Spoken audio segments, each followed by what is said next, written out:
Bloomberg Audio Studios. Podcasts, radio, news. The UK's financial prospects rely on women. I'm not just talking about Britain having its first ever female chancellor. Women have more wealth, they sit on more corporate boards, and they invest more than ever before. I'm Lizzy Burden, and you're listening to a special episode of UK Politics. And I'm Hepker, and today I've left Bloomberg HQ to be at our inaugural Women, Money and Power Summit here in the City of London. Caroline, you and I cover a lot of these events in finance and economics. I wonder, is it weird being in a room that's not full of men? No, it's fantastic. It's so many incredibly smart and high-powered women, not just from London or from Europe, but actually women who have flown in from all over the world, and some men as well, I'll say that too, because the idea of this event is meant to be to gather the most important women in finance from around the world, but not just to talk about issues of diversity or representation, but actually to get them to talk to us about their expertise, their understanding about the world of finance and business, really to kind of amplify their voices and their views. I feel like the economic argument that diverse leadership generates better returns has been made, it's been won.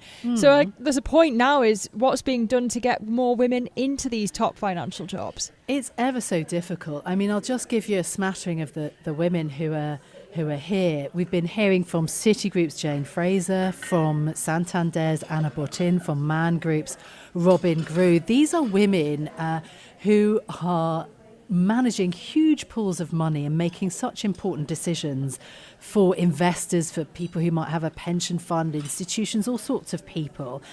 And you're right, a lot of work has been done to try to get more women on boards, and yet it is pretty difficult. I mean, if you just look at the FTSE 100, there are still 90% of CEOs who are men in that list. Also, all women-founded businesses are receiving less money than they did last year. 1.8% of the total private equity investment at the first half of 2024 went into female-founded businesses. That's actually a drop from 2023. And we actually have fewer women in the FTSE 100 leading those companies than we did in 2021. So there's still a really long way to go. One of the women that I've been speaking to is Hannah Bernard, who's from Barclays. She's actually in charge of the UK's Invest in Women drive. You mentioned the chancellor. Well, she's that's an initiative backed by Rachel Reeves in a really big way. And Hannah Bernard co-chairs it with Debbie Wasco, who's a really well-known American and global investor. Bernard was saying to me, actually, it's about not just increasing investment into women-led or mixed-led companies, but it's also about having female investment teams, like the people who are making the decisions about where to put the money, they also have to be women. You've got to start to change the system. In the context of the money that's been deployed this year, 8 billion for half one was the amount of equity that went into businesses in the UK. And of that, I think 1.8% went into female businesses, which is about 140 odd million or something. So against that, it's a significant injection. So Hannah Bernard, who was speaking to me just ahead of the inaugural Women, Money and Power event, which I can tell you has generated loads of interest on social media as well. So let's put gender aside then, Caroline, because these are important investors. I wonder what they've been saying about the big question for us, which has been, how is the UK as a place to do business or invest? Yeah, and that's quite interesting because the US, of course, has had an incredible year. The economy there that many people were concerned about maybe at the beginning of the year has actually done incredibly well. The S&P 500, the main index in the US of the biggest 500 companies, has massively outperformed the rest of the world. It's up something like 28% year to date. So that's the backdrop, right? You've got a very strong US economy, essentially. And you have a lot of geopolitics elsewhere. So I did put it to a number of investors. What do they think about the UK? Are there opportunities? And interestingly, some of them did say that there are but it's a relative play, right? It's relative to, the government in a shambles in France, or what we saw in South Korea, for example, for a brief moment where they tried to impose martial law. The UK looks better by comparison because we're relatively more stable. I mean, Citigroup's Jane Fraser, for example, said that the labour market isn't as flexible in Europe. The continent lacks the kind of scale the US is benefiting from. Anne Walsh, who's CIO at Guggenheim Partners, she's at the top of a business that has $335 billion in assets under management. They're a huge global investment and advisory firm. She was a bit more positive, but again, a relative play. Obviously, post-Brexit, there's been a realignment, relatively speaking. But let's compare the UK to Europe right now. And what I think is very interesting is, yes, there's been an election here, but there was also an election in France, and we've seen the fallout of that. And what we might put in air quotes, previously stable economies and governments are now seeing some volatility that we didn't expect, whether it's in Europe with France, or whether it's, say, South Korea, where they declared martial law, briefly, thankfully, but those kinds of shocks are occurring, and I can see that relative to EU, for example, I think the UK is probably in a pretty good position to be able to make good policy and then have a clearer path forward. So I do see a little bit more optimism for the UK relative to the continent. So that was Anne Walsh, who's CIO at Guggenheim Partners. So you see what I mean? It's relative, and you have to put into context that over the course of this year, we've seen more companies, for example, delisting, so removing themselves from the London Stock Exchange, which is obviously our main market, 45 of them. On the one hand, that might be good because foreign investors, private equity investors, they see value in those businesses, they come and buy them up.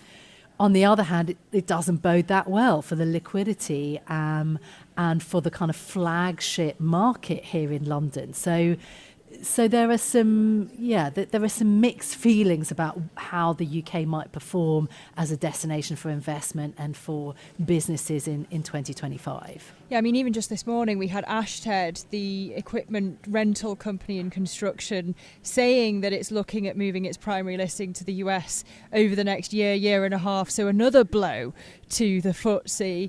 But I wonder as well, Caroline, this is something that the government is really focused on, the Chancellor Rachel Reeves in particular. What's been the people you've been speaking to's verdict on the UK government after the budget, after the Mansion House speech, and what do they actually want from Rachel Reeves? Yeah, I mean, there is basically a feeling that there is more stability in the UK. I think the verdict on the government, though, is not quite as positive. I was speaking to Anne Glover, who's one of the UK's most successful founders. She runs Amadeus Capital. They invest in sort of start-up and growing tech companies. So that's obviously a very important area of growth that we know about. I also spoke to her back in October after about the first 100 days of the new Starmer-Reeves government. She has always been very positive about the government. She wants the UK government to do well, but she still wants to see more from them. Here's what she had to say to me. They need to decide on a few detailed plans that they can become pioneering plans for their examples of how they're going to invest and not just how they're going to tax.